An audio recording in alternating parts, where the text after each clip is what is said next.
Anyway, we stumble on, in this case slightly punch-drunk it would seem, at the very enormity of the awards that lie ahead, and we arrive at the MOJO Vision Award, which recognises the visual flair of DVD packages, as voted for by the MOJO Massive. And arriving at the shortlist meant hours of painstaking screen watching with all the necessary popcorn consumption thrown in, along with a small bucket of Bitburger beer and a few Appleton rum chasers just to make sure the team were truly focused on the task in hand. The final half dozen DVDs that made the shortlist feature packages that can be described as epic, tragic and electric, and thankfully not all at once. To tell us more about the winner of this category, please welcome to the stage the only member of the Sex Pistols to admit his great love of the Beatles, a man who has recently been touring with his own band that features Clem Burke, Earl Slick and Keenan Duffy. They are known as the Slinky Vagabonds, but he will forever be known as Mr. Glenn Matlock.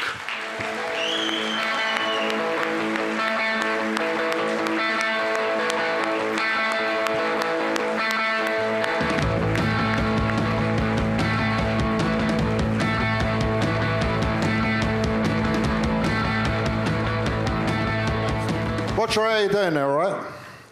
I'm very pleased to be asked along. The second time, I did one to Green Day a few years back. I don't normally come out to these kind of things, so it's good to get out of the house, Phil, so thanks. It's lovely to have you here. Green Day. But I've had a look through the list of the things I believe we're going to show now. There's some great artists there, so let's have a butcher's at them.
Living on the road, my friend, is gonna keep you free and clean. Now you wear your skin like iron and your breath's as hard as kerosene.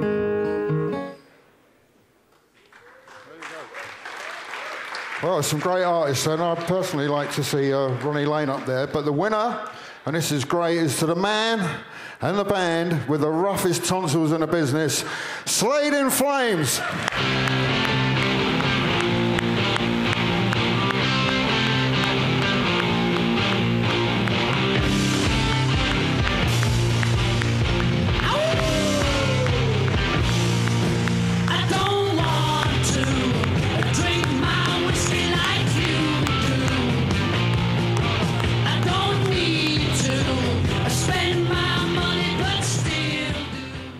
Well, this is a surprise.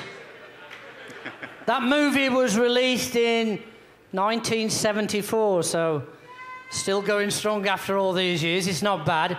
I'd like to thank Union Square, all the guys at Union Square, for putting all our back catalogue together over the past 12 months. They've done a really good job on it. Thanks, guys.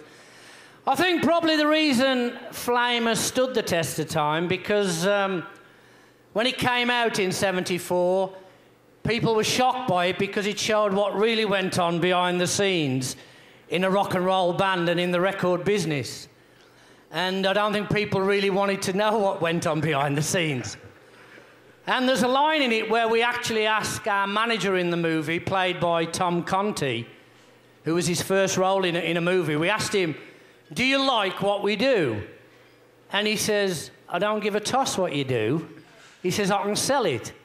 And I read an interview about 3 months ago with Simon Cowell, and he said exactly the same thing. So that's probably why it's valid today. And I'm going to give this award to, I don't know where he is, he's in the room somewhere, Colin Newman, who's looked after our business affairs for nearly 40 years. And he's put up with all our shit for 40 years. So this is for you, Colin. Cheers. Thank you very much, Mojo. Thank you.